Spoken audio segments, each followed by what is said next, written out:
So welcome to all of you Shikshak 360, and today basically we will discuss chapter number 22 part 7, that is human implications of organization. Clear? Human implications of organization. So first of all basically we have to discuss regarding the motives. Clear? So what are motives here? Clear? First of all basically we will discuss regarding the motives. So what are motives? So basically every individual, clear, every individual basically carries a set of inner motivations. Clear? Basically every individual basically carries a set of inner motivations and drives that influence the way. Clear? Every individual basically carries a set of inner motivations and drives that influence the way he behaves, much more radical than he realizes. Clear? That influences the way basically he behaves. Clear? Basically that influences the way that he behaves, much more radical. Clear? Basically much more radical than he realizes. Clear? Basically much more radically than he realizes. So individuals differ not in their ability to do. Clear? Basically individuals differ not only in their ability to do, but also in their will to do or motivation. Clear? So individual basically not differ, like basically we can say that the person is not able to do that work. Clear? Not in that only. Clear? Basically it is also depends upon their will. Clear? Either basically they want to do that work or not. Clear? Basically either they want to do that work or not. Clear? Or basically we can say that will or motivation. Clear? So individuals differ not only in their ability to do, but also in their will to do or motivation. Clear? Basically but also in their will to do or motivation. So motives are sometimes, clear, basically motives are sometimes defined as needs. Clear? Basically motives are sometimes defined as needs, wants, drives or impulses basically within the individual. Clear? Basically motives are sometimes defined as needs, wants, drives or impulses basically within the individual. So basically these are directed towards goals. Clear? Basically these are directed towards goals. Clear? So motives are basically sometimes defined as basically in the way of either in the way of needs or wants or drives or impulses. Clear? Basically within the individual. Clear? So basically these are directed. Clear? Basically these are directed basically towards the goal, which may be conscious. Clear? Basically which may be conscious or subconscious. Clear? Basically these are directed towards goals which may be conscious or subconscious. Clear? So motives are the ways of behavior. Clear? Basically motives are the ways of behavior. Clear? It depends upon you. Clear? Basically it depends upon you. Clear? Or basically we can say that your inner feelings. Clear? Basically how you have to behave. Clear? Or basically how you have to do any particular task. Clear? Basically it depends upon your inner feelings.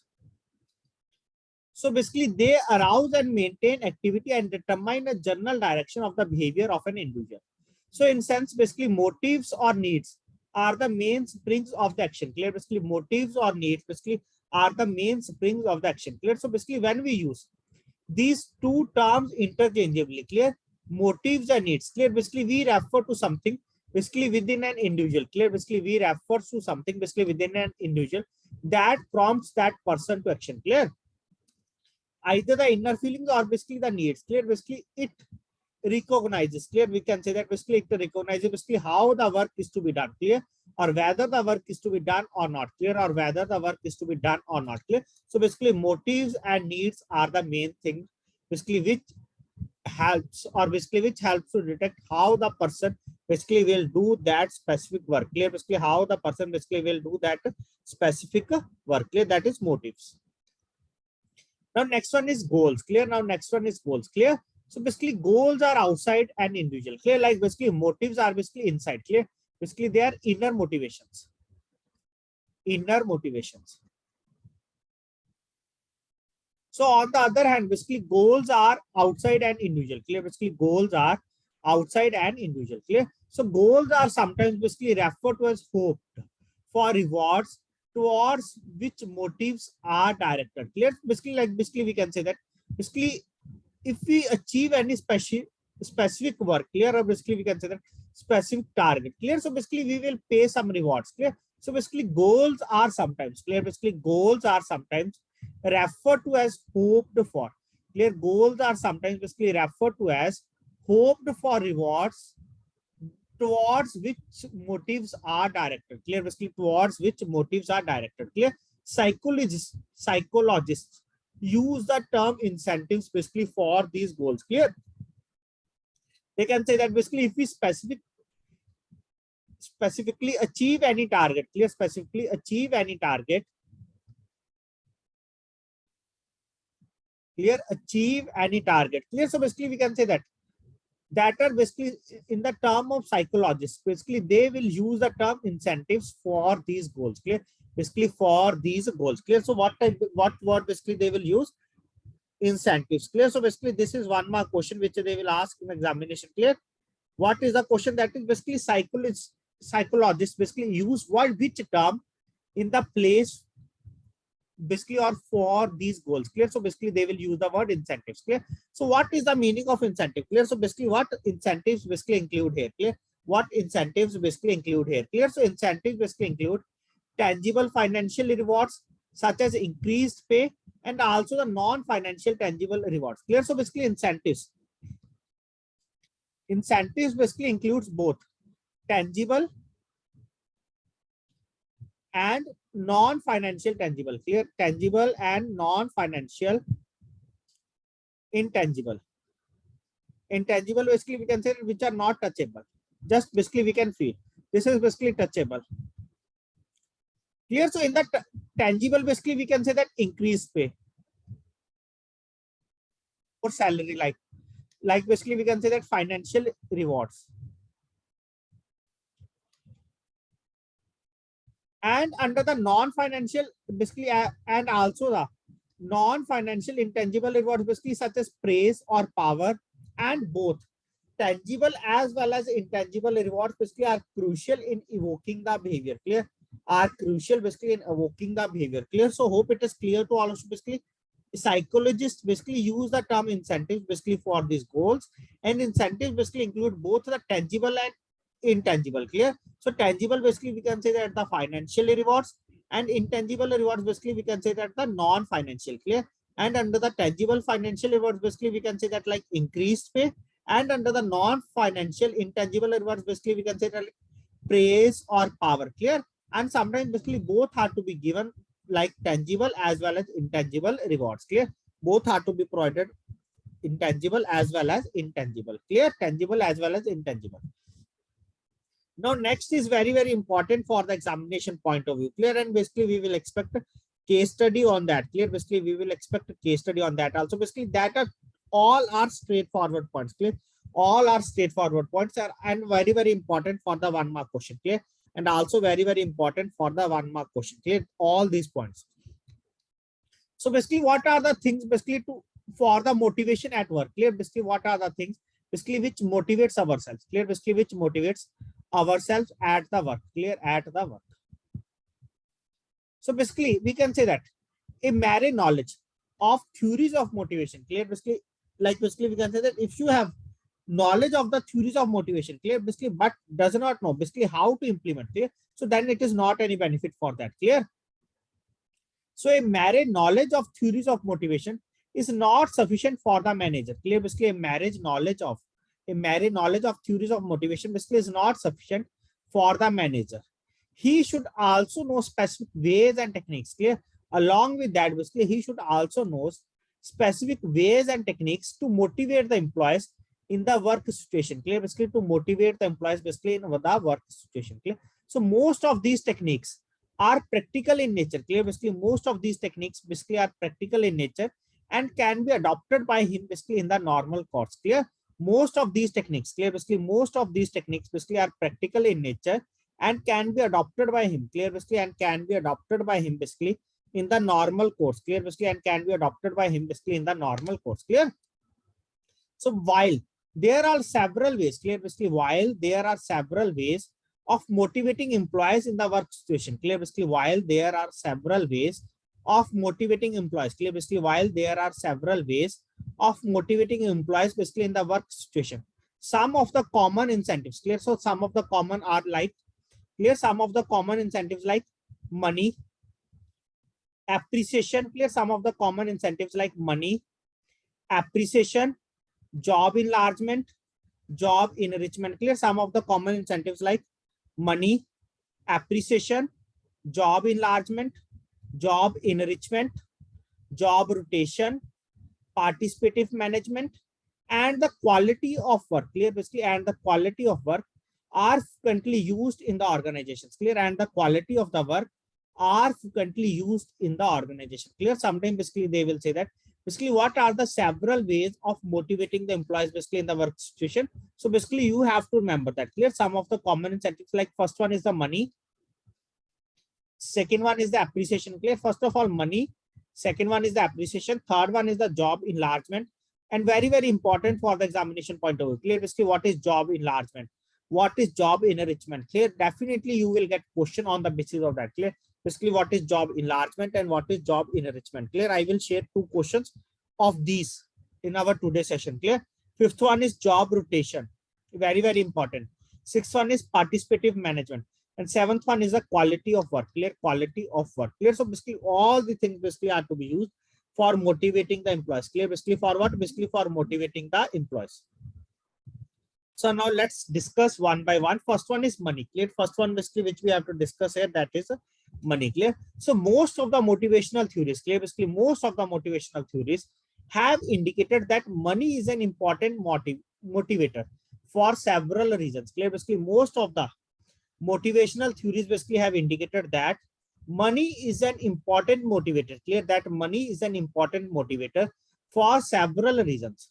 Money is capable, clear. Basically why? Because money is capable of purchasing several things, clear. Because money is capable of purchasing several things, which in turn meets several needs of a person, clear. Basically why money is an important motivator, clear. Basically why money is an important motivator? Because money basically helps us to purchase several things, clear. Basically help us to purchase several things basically which will help, we can say that basically to meet the needs of the person, clear. Basically to meet the needs of the person, like basically we can say that, for example, Maslow's psychological needs, clear. Like basically we can say that basically we will take one example like Maslow's psychological needs, sorry, not psychology, physiological, clear, not psychological, that is physiological needs, clear. Maslow physiological needs like food, clothing and shelter, clear. Basically like food, clothing and shelter, clear. You have to remember that this one is physiological, clear, that is physiological needs like food, clothing and shelter can be met only through the money, clear, can be met only through the money. So in organizations the wage or salary structure, clear. So in similar to the organization, the wage or the salary structure, clear, basically becomes an important and powerful motivator for the employees, clear. So in the organization, clear, the wage or the salary structure, clear. So in organizations the wage or the salary structure becomes an important and powerful motivator, clear. Basically becomes an important and powerful motivator basically for the employees. So the level of salary basically should not only satisfy all the basic needs of the employee, but should also meet his higher needs like entertainment, pleasure, etc. Clear. So the level of the salary, clear. Further basically we can say that under the money, the level of the salary basically not only satisfy, clear. Basically the level of the salary basically not only satisfy the basic needs of the employee, clear. Basically not only satisfy the basic needs of the employee, but also meet his higher needs, clear. Basically but also meet his higher needs, like basically we can say that like entertainment, pleasure, and for any more things, etc. Clear. And further basically many more things. So all these things basically comes under the money. Now next one, that is basically appreciation, clear. Now next one basically which we have to discuss here, that is appreciation, clear. So money has limited impact as a motivator, clear. Basically money has limited impact as a motivator, clear. It has a diminishing return with regard to its utility, clear. Basically it has a diminishing return basically with regard to its utility, clear. Basically along with the money, clear, basically employees further want some more things, clear. So employees look for something beyond salary and monetary benefits, like basically we can say under the banking sector, clear. Basically what the employees basically more want, that is work-life balance, clear. That is work-life balance. That is work-life balance, clear. Just basically we are discussing a simple thing here, clear.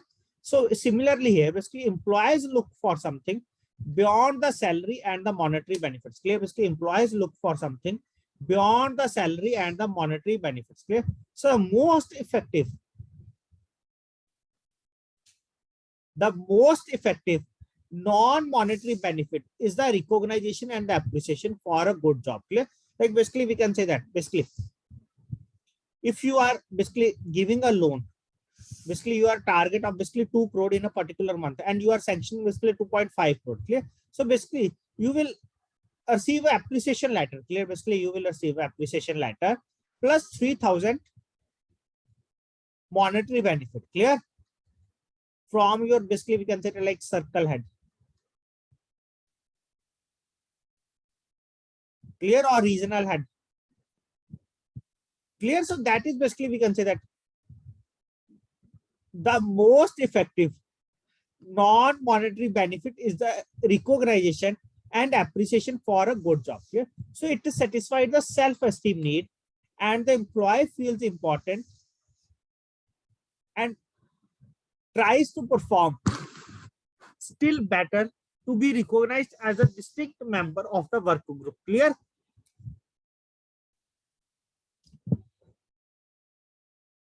It satisfied the self-esteem need and the employee feels basically important and tries to perform still better basically to be recognized as a distinct member of the work group. Clear? So it has also an impact on the other group members. Clear? Because if one employee basically get appreciated, so basically other also wants that they will get appreciated or special benefit. Clear?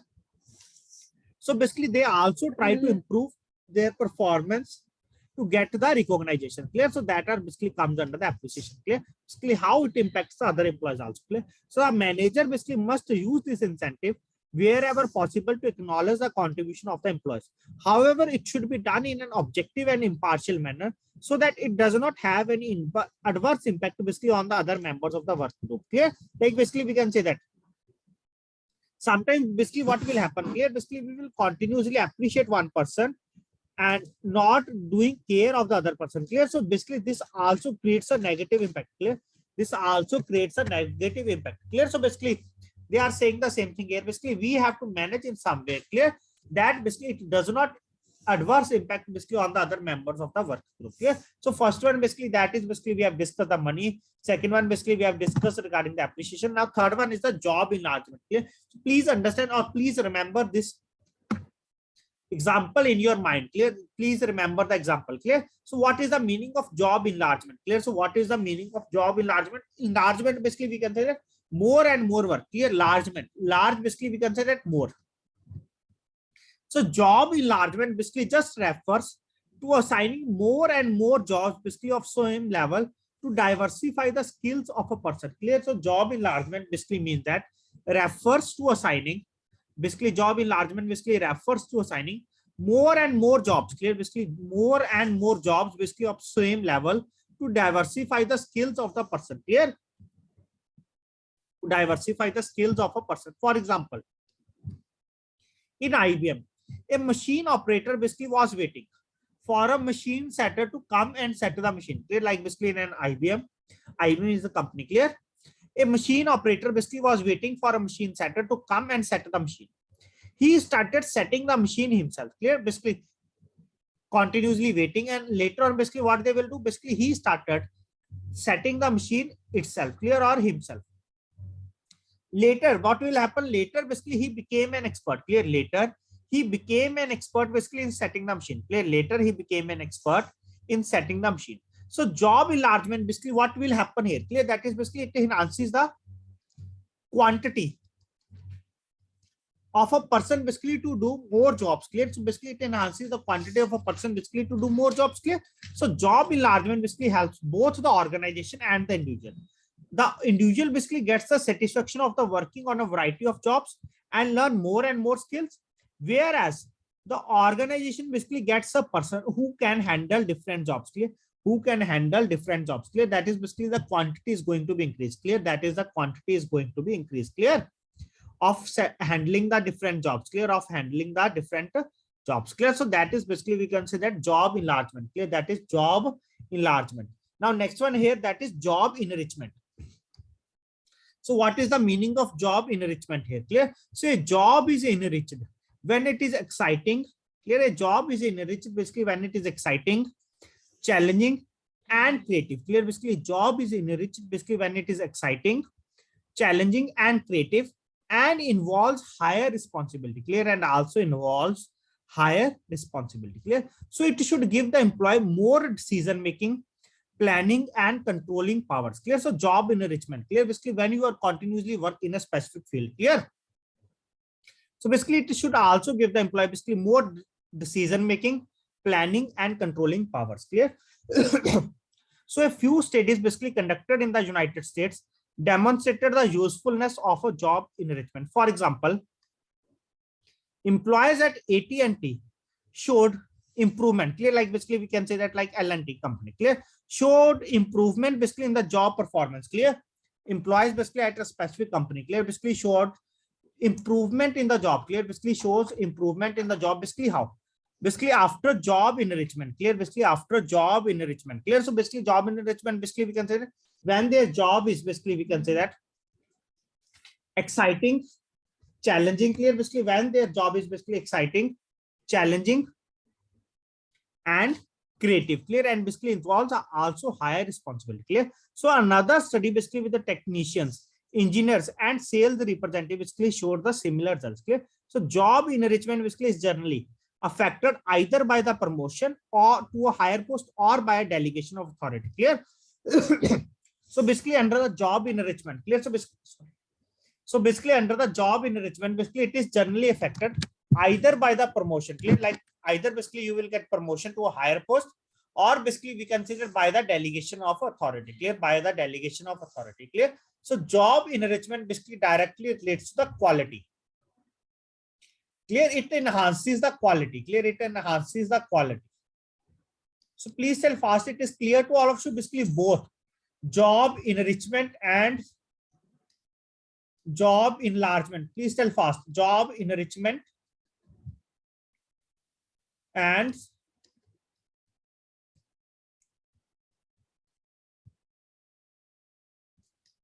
job enlargement. Clear? So now basically let's first question basically on your screens now.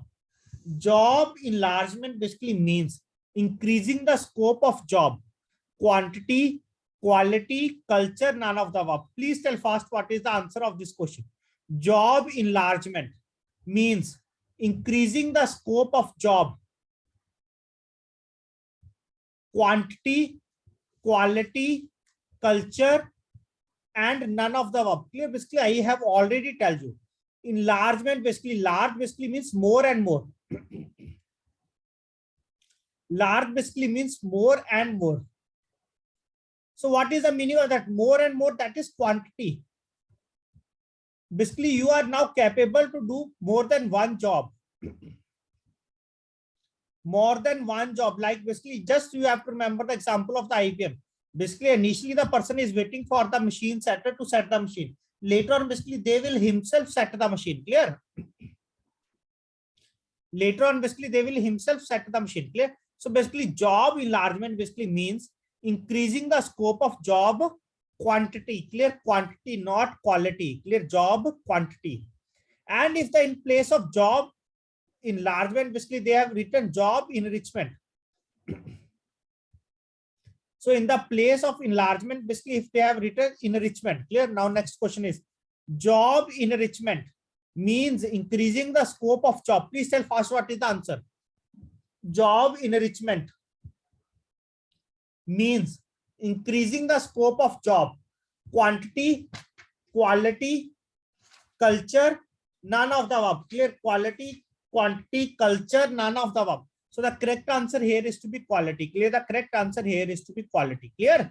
So these types of questions basically they will ask in the examination, and many students basically are not able to answer these questions. Clear? Because they are not able to understand basically what is the difference between them. Clear? Just basically what they will do, try to cram these things. Clear? Try to cram these things. Once again basically I will tell you, if you are able to understand these things, you will definitely able to answer this question, and that is the most scoring portion in the examination. Clear? Module C is the most scoring portion in the examination. Very easy and straightforward questions will be asked. Just basically you have to understand the concept. Now move to the next one, that is job rotation. Clear? That is job rotation. So basically, what is job rotation? Basically, in every bank, basically you will find a circular basically on the job rotation. Clear? It is very important. Clear? Job rotation basically it is very important. Clear? Otherwise, basically one person is basically getting bored to do the same thing. Clear? Basically to do the same thing. Clear? So job rotation basically what it means? Job rotation basically means shifting an employee from one job to another. Clear? Basically shifting an employee basically from one job to another at the same level, basically with the different functionality. Clear? Like basically we can say that officer one time basically they're in the advancing section, second another time basically they will go in the recovery,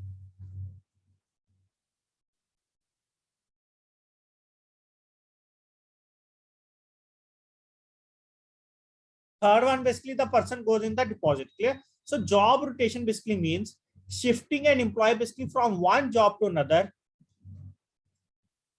at the same level with the different functionality. For example, somebody basically may be working in the dispatch seat. He may be asked to do typing.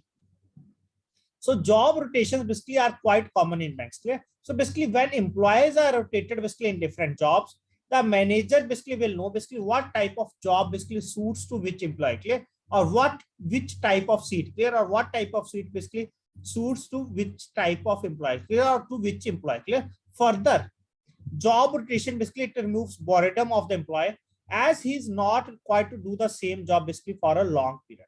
So in spite of the advantage of job rotation, a large number of employees basically prefers to continue basically on the present job because of inertia and fear of unknown. Clear? As basically there is a great advantage of the job rotation, but you will get basically this question in examination. Clear? So in spite of the advantage of job rotation, clear, why employees not prefer to do the job rotation? Clear? So in spite of the advantage of job rotation, a large number of employees basically prefers to continue on the present job because of inertia and fear of unknown. Clear? Because of the inertia and fear of unknown. So the time rotation required for the job rotation basically depends upon the nature of the job being carried out and the nature of the learning curve of a job basically in relation to the one's capability. Clear? So the time duration of required basically for the job depends upon the nature of the job basically being carried out and the nature of the learning curve. Clear? Basically, and the nature of the learning curve of a job in a relation to one's capability. Clear? Basically in a relation to one's capabilities. Clear? So that is basically job rotation. Clear? That is basically known as job rotation. Now next one is just basically they are giving examples, so I request to all of you go through that. Next one is participation. Clear? Basically participation. So employee participation basically in management is one of the tools basically available to increase the motivation level of employees. Clear? So basically employees participation basically in management is one of the tools available to increase the motivation level of employees. Clear? Basically for what? To increase the motivation level of employees. So participative management, what it means that? Clear? Participative management basically refers to associating representatives of employees basically at every stage of decision making. Clear? Basically we can say that basically for making any policy basically they will take the decision. Clear? Like basically we can say that they will take starting a new loan product. Clear? So basically they will take suggestions from the employees. Clear? Basically what they want in under that. Clear? Basically what they want under that because they have the experience with the public dealing. Like basically we can say that basically they are wanting to launch a new mobile app with enhanced features. Clear? So basically they will ask from their employees regarding the suggestions under that. Clear? Regarding the suggestion under that. Clear? So basically so that more and more customers basically will use that application. Clear? So that more and more customers basically will use that application. So participative management basically refers to associating representative of employees at every stage of decision making. Starting at the shop, participation basically may extend right to the board level. Clear? Basically may extend to the board level. Clear? So participation basically encourages employees' contribution to the managerial decisions, goals and plans along with the suggestions. Clear? Basically along with the suggestion basically how these decisions can be implemented. Clear? Basically how these decisions basically can be implemented. Clear? So employees feel their importance also in the organization. Clear? Because when they see that basically their suggestion is to be implemented. Clear? Employees also feel the importance basically in the organization, and their power need is satisfied basically to some extent. Such participation by the key employees basically reduces the resistance to change. Many times basically it is used as a strategy basically by the management before initiating any major change. Clear? Before initiating any major change. Clear? So thus the participation basically fosters greater acceptance of the change. Clear? Thus the participation basically fosters or enhances basically greater acceptance of the change. Clear? That is basically leads to the participation. Clear? So just basically here you have to remember that is participative management.